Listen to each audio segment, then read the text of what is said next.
2016 সালের 2 সেপ্টেম্বর রাত 11টার ঘড়ির কাঁটা ছোঁয়ার ঠিক আগে রাজধানীর রূপনগর থানার এক নিঝুম গলি থেকে গুমড়ে ওঠা কান্নার আওয়াজ চাপা পড়ে যায় বুলেট আর সাইরেনের শব্দে।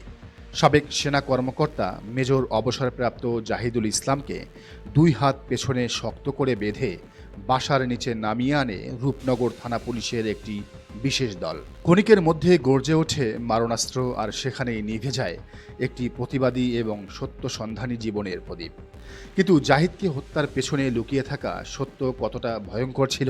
এটি কি স্রেফ রাষ্ট্রদ্রোহিতা, নাকি পিলখানার রক্তাক্ত রহস্য ঢাকার এক পরিকল্পিত স্টেট স্পন্সর্ড হত্যাকাণ্ড? দীর্ঘ 10 বছর পর আন্তর্জাতিক অপরাধ ট্রাইব্যুনালে দাখিল করা লোমহর্ষক অভিযোগের নথি থেকে বেরিয়ে এসেছে এক মর্মান্তিক ও শিউরে ওঠার মতো চিত্র। ঘটনার সূত্রপাত 2009 সালের সেই রক্তাক্ত পিলখানা বিডিআর ট্র্যাজেডি। 2009 সালে তৎকালীন শেখ হাসিনা সরকার যখন বাছাই করা সেনা কর্মকর্তাদের পিলখানায় পোস্টিং দেওয়া শুরু করে, সেই তালিকায় মেজর জাহিদের নামও প্রস্তাব করা হয়েছিল। কিন্তু সন্দেহ ও অনিচ্ছার কারণে তিনি সেখানে যোগ দেননি।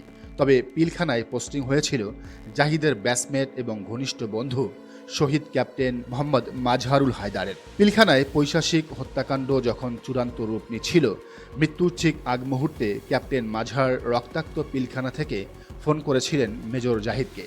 ফোনে আকুতি ভরা কণ্ঠে মাজহার বলেছিলেন, জাহিদ, আমাদের সব অফিসারদের এরা মেরে ফেলেছে। স্তম্ভিত জাহিদ তখন জিজ্ঞেস করেছিলেন, কারা মারছে মাজহার? ক্যাপ্টেন মাজহারের শেষ উত্তরটি ছিল অত্যন্ত বিস্ফোরক, কিছু হিন্দিভাষী ব্যক্তি যারা বিডিআরের পোশাক পরে আছে, কিন্তু এদের পিলখানায় আমরা এর আগে কখনোই দেখি, অর্থাৎ ভারতীয় বাহিনী। অপারেশনাল সত্যের এই একটি বাক্যই মেজর জাহিদের জীবনের গতিপথ চিরতরে বদলে দেয়। পরবর্তীতে সেনাবাহিনীতে অযোগ্য অফিসারদের তোষামোদ নির্ভর পদোন্নতি, শৃঙ্খলা ভঙ্গ এবং পিলখানা হত্যাকাণ্ডে ভারতীয় সম্পৃক্ততার সত্য প্রকাশ করে দেওয়ার অপরাধে শেখ হাসিনা সরকারের গোয়েন্দা সংস্থার রেড রাডারে চলে আসেন মেজর জাহিদ। প্রতিবাদী জাহিদ 2015 সালে সগৌরবে সেনাবাহিনীর চাকরি ছেড়ে দিয়ে সাধারণ নাগরিক হিসাবে জীবনযাপন শুরু করেন। কিন্তু তৎকালীন স্বৈরাচারী সরকার তাকে শান্তিতে বাঁচতে দেয়নি। হত্যাকাণ্ডের আগের দিন 2 সেপ্টেম্বর 2016 রাত 10টা তার স্ত্রী জেবুন নাহার এবং তাদের 2 নিষ্পাপ শিশু সন্তানকে চোখ বেঁধে তুলে নিয়ে যায় আইনশৃঙ্খলা রক্ষাকারী বাহিনীর সদস্যরা। অজ্ঞাত স্থানে নিয়ে নির্যাতন চালানোর সময় আকুল হয়ে কান্নাকাটি করে জেবুন নাহার জানতে চেয়েছিলেন, আমার স্বামী কোথায়? তখন ডিবি ও সিটিটিটির বর্বর কর্মকর্তারা রক্ত হিম করা কণ্ঠে হুমকি দিয়ে বলেন, তুই আর তোর জামাই জঙ্গি। এই স্বীকারোক্তি যদি না দিস, তবে তোকেও তোর জামাইয়ের কাছে পাঠিয়ে দেওয়া হবে।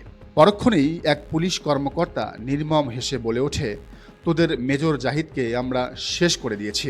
স্বামীকে হারানোর শোকে পাথর হয়ে যাওয়া জেবুন নাহার তার 2 অবুঝ কন্যা শিশুকে এরপর টেনে হিঁচড়ে নিয়ে যাওয়া হয় ডিবির গোপন বন্দিশালা কথিত আয়না ঘরে। দীর্ঘ 4 মাস 7 দিন আলোর মুখ দেখতে পারেননি তারা। স্বামীকে যোগী প্রমাণ করতে জবানবন্দি দেওয়ার জন্য চলত অমানসিক শারীরিক এবং মানসিক নির্যাতন। মিথ্যা স্বীকারোক্তি না দিলে 2 সন্তানকে চোখের সামনে হত্যা করার হুমকি দেওয়া হতো। পরবর্তীতে 2016 সালের ডিসেম্বরে আশকোনার এক কথিত অভিযান থেকে জেবুন নাহারকে উদ্ধার করার মিথ্যা নাটক সাজায় পুলিশ। সাজানো জঙ্গি মামলায় একের পর এক গ্রেফতার দেখিয়ে জেলে পাঠিয়ে দেওয়া হয় এই অসহায় নারীকে। টানা 4 বছর জেলে থাকার পর জামিন পেলেও তিনি যেন স্বামীর হত্যাকাণ্ডের বিচার চাইতে না পারেন, সেই ভয়ে 2022 সালে আবারও তার জামিন বাতিল করে শেখ হাসিনা সরকার। অবশেষে 2024 সালের 5 আগস্ট ছাত্র জনতার বিপ্লবে ফ্যাসিবাদের পতনের পর 31 আগস্ট কারামুক্ত হন শহীদ মেজর জাহিদের স্ত্রী। রাষ্ট্রের পৈশাচিক চাদর এতটাই ভারী ছিল যে মৃত্যুর পর মেজর জাহিদের মৃতদেহকেও সম্মান দেওয়া হয়নি। ঢাকা মেডিকেল কলেজের মর্গে দীর্ঘদিন পড়ে থাকার পর পরিবার লাশের দাবি করলেও তা দেওয়া হয়নি। টানা 2.5 বছর পর বেওয়ারিশ হিসেবে আঞ্জুমান মফিদুল ইসলামের কাছে হস্তান্তর করে জুরাইন কবরস্থানে তিল তিল করে মাটি চাপা দেওয়া হয় এক দেশপ্রেমিক সেনা কর্মকর্তার শরীরকে। দীর্ঘ প্রায় 1 দশকের প্রতীক্ষার পর আন্তর্জাতিক অপরাধ ট্রাইব্যুনালে জঘন্যতম এই হত্যা এবং গুমের আনুষ্ঠানিক বিচার প্রক্রিয়া শুরু হয়েছে।